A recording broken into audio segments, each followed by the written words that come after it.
오늘 이 새벽에 깨우시고 이 자리에 나오신 모든 분들에게 하나님의 은혜와 사랑이 가득하기를 간절히 소망합니다.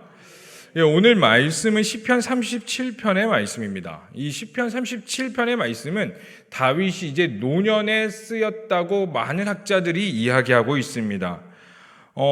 이 37편이 이제 다윗이 노년에 이제 썼는데 그 의인과 악인의 삶을 대조하면서 세상에서 하나님을 믿는 백성으로서 올바른 자세는 어떻게 살아야 할 것인지, 그리고 하나님께서 의인을 어떻게 보호하시며 악인들을 어떻게 심판하시는지에 대해서 이제 이렇게 의인과 악인을 대조하고 있고 권면하는 데 있어서 이 시편 37편을 어떤 시로 분류하고 있냐면 지혜시라고 분류를 하고 있습니다. 우리가 예수님을 믿고 말씀대로 살아가기 위해 부단히 애를 쓰고 또 윤리적으로도 정직하게 살려고 최선을 다하고 있어요. 그렇죠? 그런데 문제가 뭐예요? 내가 아무리 의롭게 살고 최선을 다하고 윤리적으로 살려고 하더라도 문제는 내 주변이 그렇지 않다는 거예요. 그리고 내가 아무리 의롭게 살려고 한들 얼마나 선을 행할 수 있으며 얼마나 선함이 드러난지도 잘 모르겠고, 또 어쩌면은 내가 선하게 살려가면 세상에서 사람들은 나의 선함을 이용해서 자신들의 이익을 취하려고 하는 데만 노력하는 것을 보게 됩니다. 그런데 더 큰 문제는 이러한 문제들이 이 세상에서만 일어나는 것이 아니라 교회 안에서도 일어난다는 게 문제예요. 그럴 때마다 솔직하게 어떠한 생각이 드세요? 이런 일을 우리가 마주할 때마다 나의 믿음에 대해서 의심을 하게 된다던가 아니면 의문을 가진다던가 아니면 과연 하나님은 선하신가? 하나님이 살아계신가에 대한 의문이 때론 들 때가 있습니다. 제가 지금 청년 사역도 같이 병행하고 있는데요. 이 청년들이 이제 상담을 은근히 많이 신청해요. 사실 고민이 많을 때죠. 인생에 대해서. 어떤 상담이 가장 많을까요? 어떠한 고민이 많을까요? 연애 상담이죠. 이거는 뭐 100년이 지나도 만약에 예수님이 100년 후에도 오시지 않는다면 100년 후에 똑같이 이전에도 그럴 거고, 목사님 왜 저는 애인이 없을까요? 결혼할 수 있을까요? 제 집은 어디에 있나요? 막 이러면서 연애 상담을 굉장히 많이 하죠. 어떤 상담을 해도 결국 연애 상담으로 마무리할 때가 많아요. 그런데 이 연애 상담만큼이나 굉장히 많은 질문을 하는 것이 뭐냐면 과연 하나님은 선하신가라는 궁금증을 가진 청년들이 굉장히 많아요. 우리가 하나님의 뜻대로 살려고 하고 우리가 나라와 민족과 또 세상과 이 시대를 위해서 기도하는데 여전히 이 세상을 바라보면 나라와 민족은 전쟁을 하고 있으며 이 세상 가운데 선한 일들보다는 악한 일들이 더 많은 것들을 보게 됩니다. 전쟁, 기근, 아픔, 여러 가지 우리가 이해할 수 없는, 하나님이 과연 살아계신다면 이러한 일들이 일어나는 게 맞나 하는 수많은 문제와 직면과 심지어 내가 학교나 직장과 모든 영역에서 하나님의 선하심을 드러내면은 하나님께서 나를 보호해 주셔야 될 것 같은데 오히려 지금 당장에 내가 받는 해와 또 불이익은 굉장히 많은 것들을 보면서 하나님은 과연 선하신가? 하나님은 살아계시는 것인가에 대한 수많은 의심들을 청년들뿐만 아니라 어쩌면 지금 여기에 계신 분들도 하고 계실지도 모르겠습니다. 그래서 이 하나님은 선하신가? 이러한 질문을 우리가 이제 신학적인 용어로 뭐라고 말하냐면 따라해 볼까요? 신정론. 신정론이라고 말합니다. 하나님은 선하신가? 이러한 질문은, 그런데요, 이러한 질문은 오늘날뿐만 아니라 다윗이 있었던 사회에서도 젊은 청년들과 수많은 사람들이 또 하나님의 말씀을 가지고 그 당시는 율법이겠죠. 율법을 지키며 살아가는 자들에게도 많이 있었던 것 같습니다. 그래서 37편에서 다윗은 악인의 번영을 보고 고민을 하고 있는 젊은이들과 그 수많은 사람들에게 하나님은 어떠한 분이시며 악인의 형통은 잠깐이지만 의인은 일시적인 고난을 당할지라도 하나님께서 반드시 일으켜 주셔서 선함을 드러내신다. 그러니 하나님을 끝까지 믿고 하나님을 의지해라 라고 강하게 권면하고 있어요. 그러므로 시편 37편의 말씀은 우리에게 큰 위로와 또 회복과 강한 믿음을 주는 그런 말씀이기도 합니다. 이런 오늘의 이 본문 말씀을 우리가 좀 더 자세히 뜯어보면 1절부터 이제 8절까지는 어떠한 내용으로 주제를 이제 잡고 있냐면은 악을 행하는 자들 때문에 불평하지 말라고 이렇게 1절부터 8절까지는 좀 말하고 있습니다. 그리고 9절부터 26절까지는 악인과 의인의 삶을 대조하면서 악인들은 어떻게 될 것이며 의인들은 하나님께서 보호하실 것이다 라는 이 삶을 대조하면서 말해주고 있으며, 이제 또 27편부터 이 마지막 27절부터 마지막 절까지 의인을 향한 권면으로 악을 떠나 선을 행하며 오직 여호와만을 바라보라 라고 말을 해주고 있는 것이 바로 오늘 본문의 말씀입니다. 그러므로 37편의 말씀은요, 악인이 판치는 이 세상에서 하나님의 백성답게 어떻게 살아갈 것인가에 대해서 말을 해주고 있는 것이에요. 그렇다면 사랑하는 성도님들, 우리가 이 시대 가운데 사실 우리가 주변을 바라보면 여전히 악한 것들이 너무나 많고요, 그리스도인답게 살기를 원하나 쉽지는 않은 이 시대 가운데서 어떻게 하나님의 백성대로 살아갈 수 있을까요? 또 우리가 어떻게 하나님의 백성대로 살아가서 그 하나님의 위대하심 승리를 바라보며 살아갈 수 있을까요? 우리 1절의 말씀 다 함께 한 번 더 읽어봤으면 좋겠습니다. 우리 1절의 말씀 한 목소리로 읽겠습니다. 시작. 악을 행하는 자들 때문에 불평하지 말며 불의를 행하는 자들을 시기하지 말지어다. 아멘. 그리고 우리 8절도 한 번 다 함께 읽어봤으면 좋겠습니다. 시작. 분을 그치고 노를 버리며 불평하지 말라. 오히려 악을 만들 뿐이라.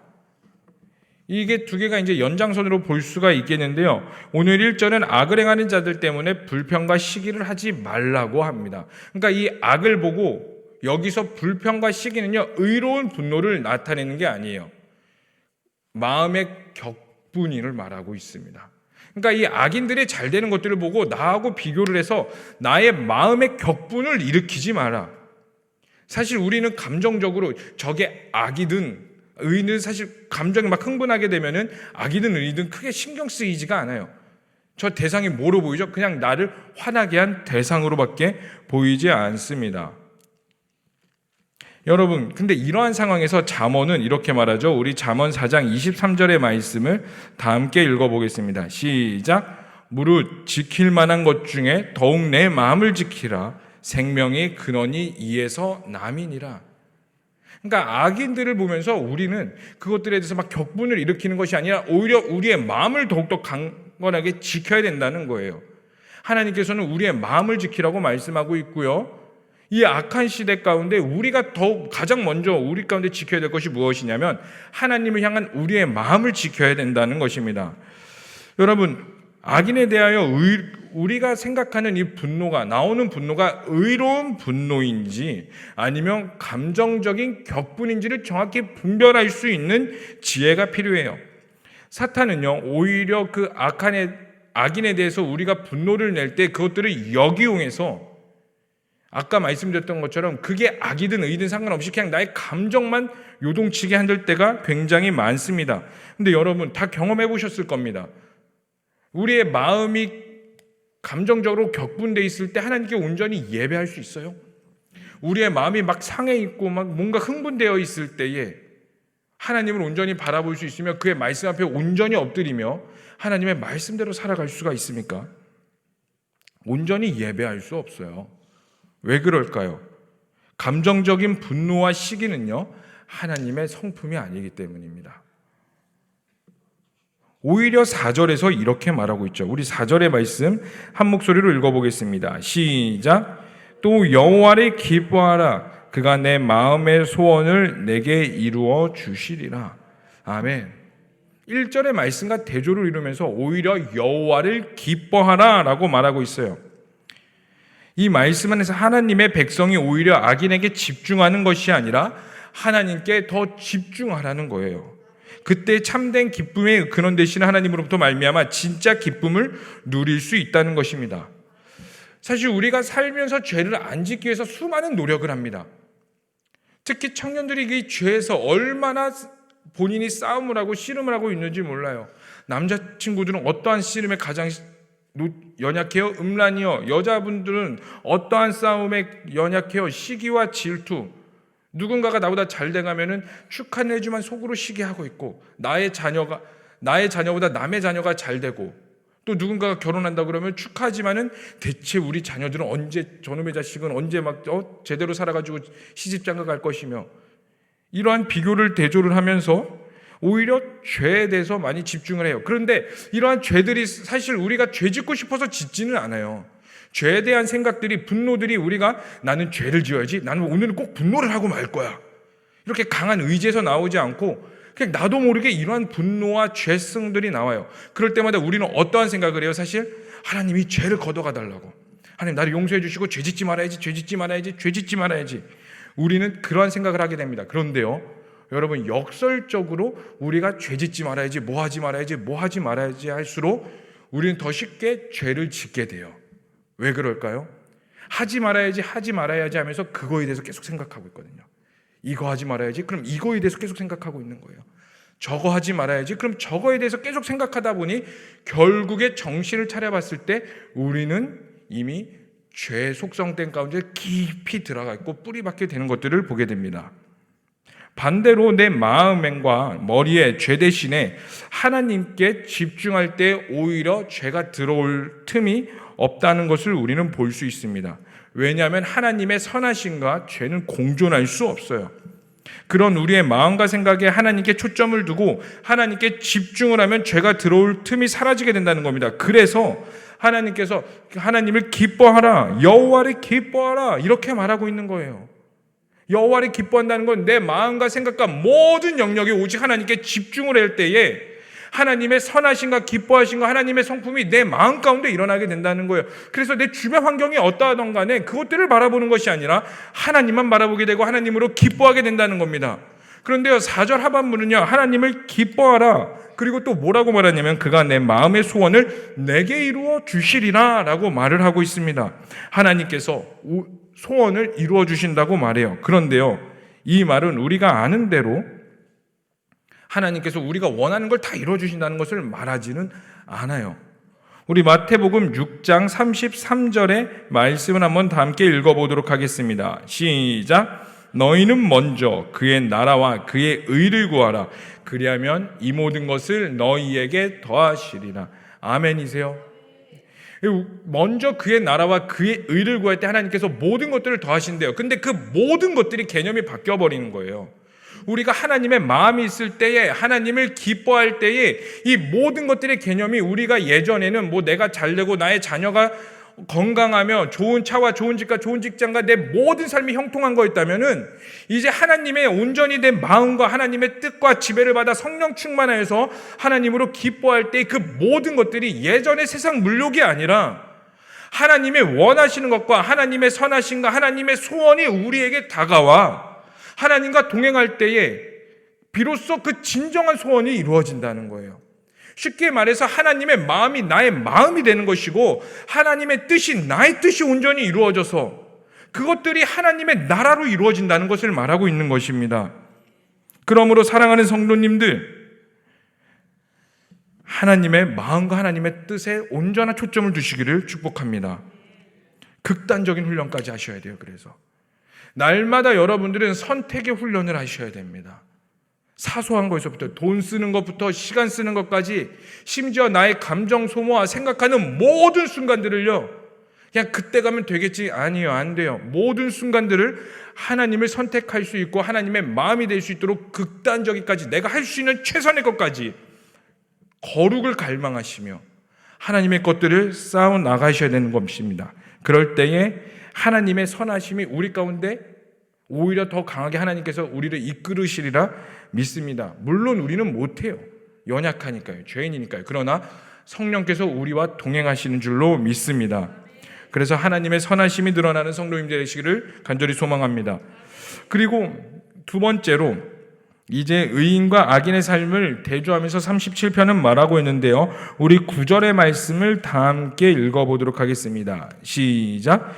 진실로 악을 행하는 자들은 끊어질 것이나 여호와를 소망하는 자들은 땅을 차지하리라. 아멘. 의인과 악인을 대조하면서 악인은 끊어지나 하나님의 뜻대로 살아가는 자들은, 의인들은 땅을 차지할 것이라고 말하고 있어요. 너무 좋은 말씀이죠.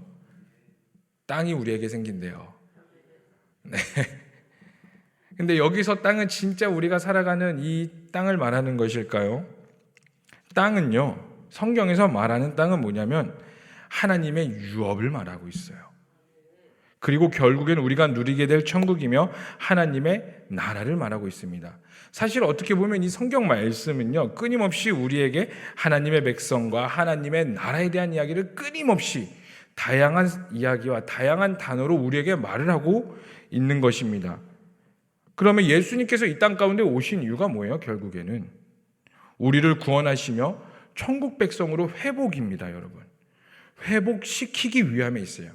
천국 백성으로 새로 만드는 것이 아니라 다시 원래 하나님이 만드신 모습 그대로 하나님과 온전한 교류를 하며 교제하며 그 안에서 기뻐하며 자유하며 하나님의 백성들이 하나님을 경외하며 모든 것 가운데 선함이 드러나는 그 하나님의 백성으로 회복시키기 위함에 있다는 거예요. 그렇다면 오늘 말씀도 동일하다는 겁니다.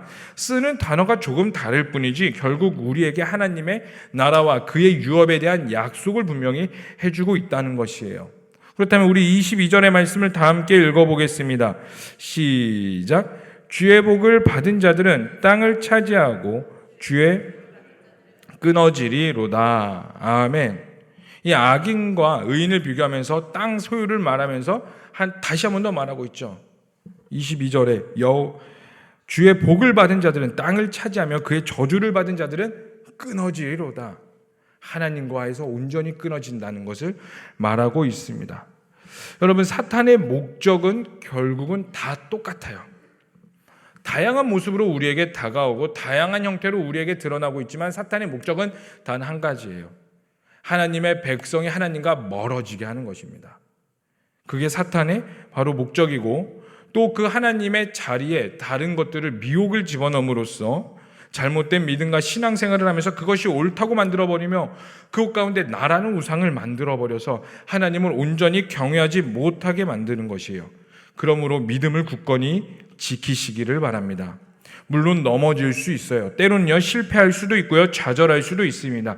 그것이 우리가 여전히 죄인이라는 증거이며 연약한 인간이라는 것입니다. 그러나요, 23절에서 24절은 이렇게 말하고 있습니다. 우리 한 목소리로 23절, 24절 읽겠습니다. 시작.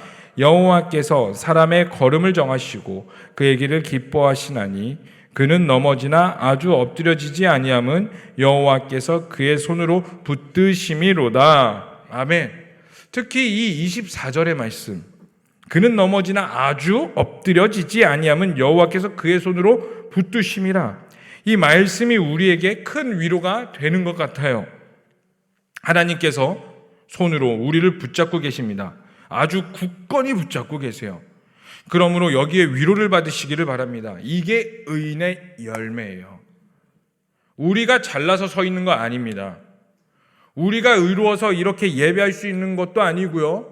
남들은 다 자고 있는 이 시간에 새벽을 깨어서 기도할 수 있는 거, 나의 믿음이 뭔가 좀 더 특출나서 내가 뭔가 의로워서 나는 남들과 다른 굳건한 신앙을 가지고 있어서가 아니라는 거예요.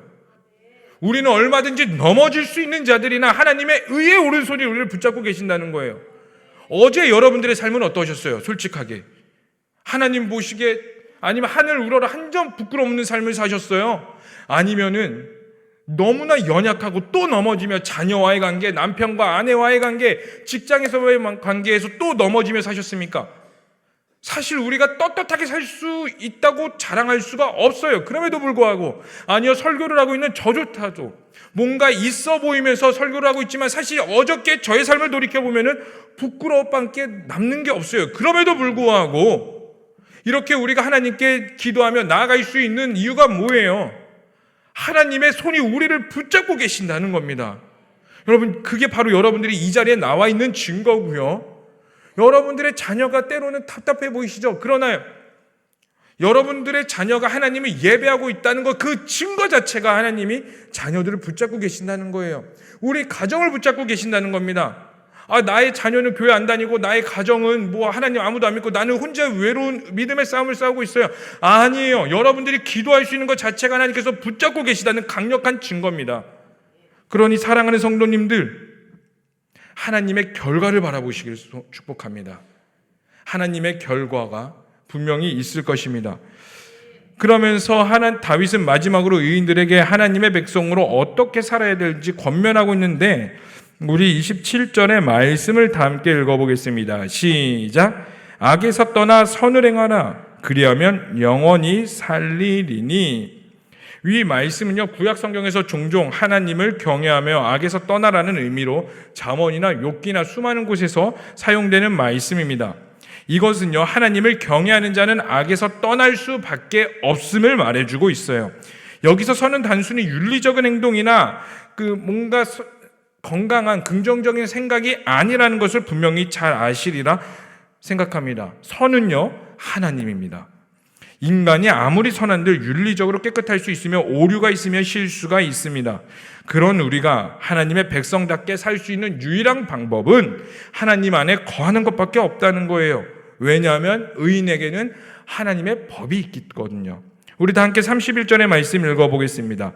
시작. 그의 마음에는 하나님의 법에 있으니 실족함이 없으리로다. 아멘. 하나님의 법이 있다는 건요, 전적으로 하나님의 말씀에 순종하여서 하나님과 동행하는 삶을 말하고 있습니다. 그래서 우리 여호수아 1장 7절은 이렇게 말하고 있죠. 읽어보겠습니다. 시작. 오직 강하고 극히 담대하여 나의 종 모세가 내게 명령한 그 율법을 다 지켜 행하고 우로나 좌로나 치우치지 말라. 그리하면 어디로 가든지 형통하리니. 아멘. 하나님의 말씀대로 살아가는 자는 하나님께서 붙잡으신다는 거예요. 유혹을 받을 수 있습니다. 그러나 실족하지는 않아요. 왜일까요? 하나님의 백성에게는 그 구원이 우리에게서 사라지지 않기 때문이에요. 구원이 바로 여호와 하나님으로부터 오기 때문입니다. 아멘이세요? 구원은 여호와 하나님으로부터 옵니다. 그래서 우리 39절에서 40절 우리 마지막으로 읽고 좀 마무리했으면 좋겠습니다. 시작. 의인들의 구원은 여호와로부터 오나니 그는 환난 때에 그들의 요새시로다. 여호와께서 그들을 도와 건지시되 악인들에게서 건져 구원하심은 그를 의지한 까닭이로다. 아멘.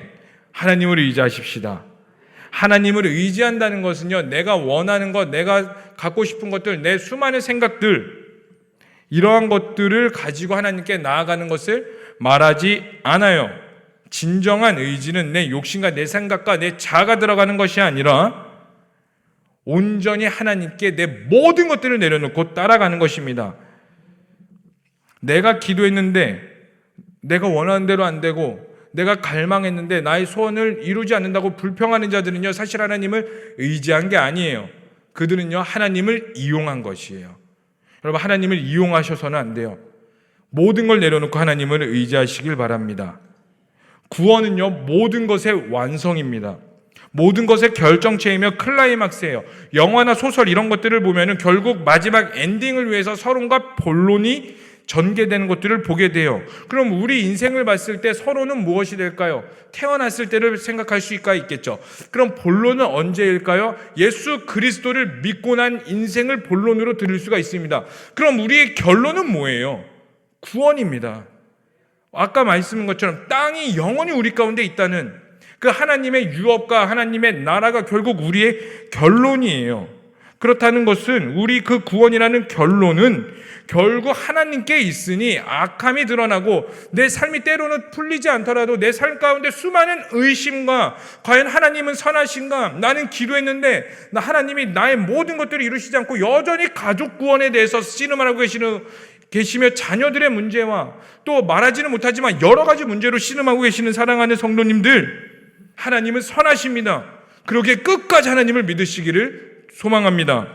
그 하나님의 선하심이 있으며 그 선하심으로 말미암아 그 구원이 우리에게 있는 줄로 믿습니다. 그래서 이 시간 우리가 함께 좀 기도했으면 좋겠습니다. 내가 하나님의 선하심을 믿습니다. 나는 연약하지만 하나님은 강하시기에 하나님의 의의 오른손이 우리를 붙잡고 계시기에 하나님 내 삶 가운데 하나님의 선하심이 드러나게 하시고 나의 마음을 지켜 하나님과 동행하는 자가 되게 하여 주시옵소서. 그리하여 오늘 하루가 성령 충만하여 사랑하고 기뻐하며 자유하며 찬양하며 주님과 동행하는 하루가 되게 해달라고, 하나님 나를 붙잡아 달라고, 부족한 나를 불쌍히 여겨주셔서 붙잡아 달라고 우리 이 시간 다 함께 주여 한번 부르시면서 간절히 기도하도록 하겠습니다. 주여,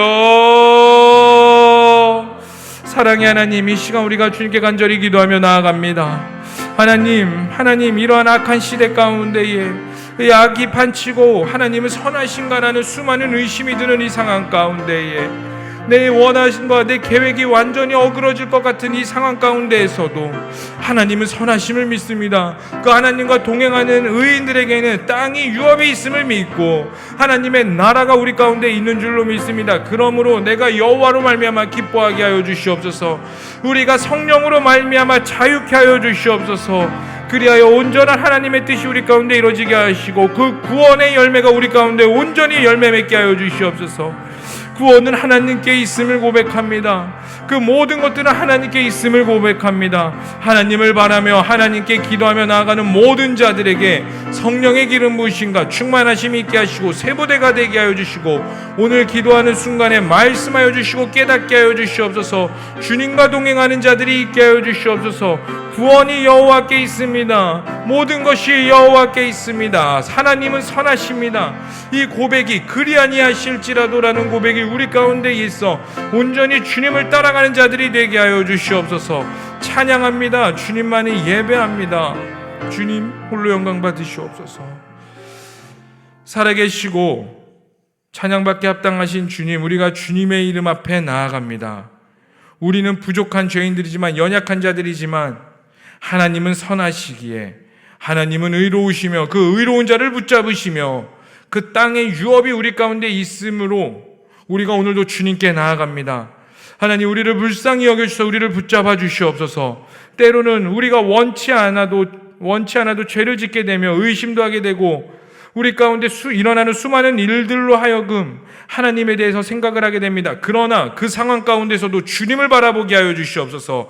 여호와로 말미암아 기뻐하는 자들이 일어서게 하여 주시옵소서.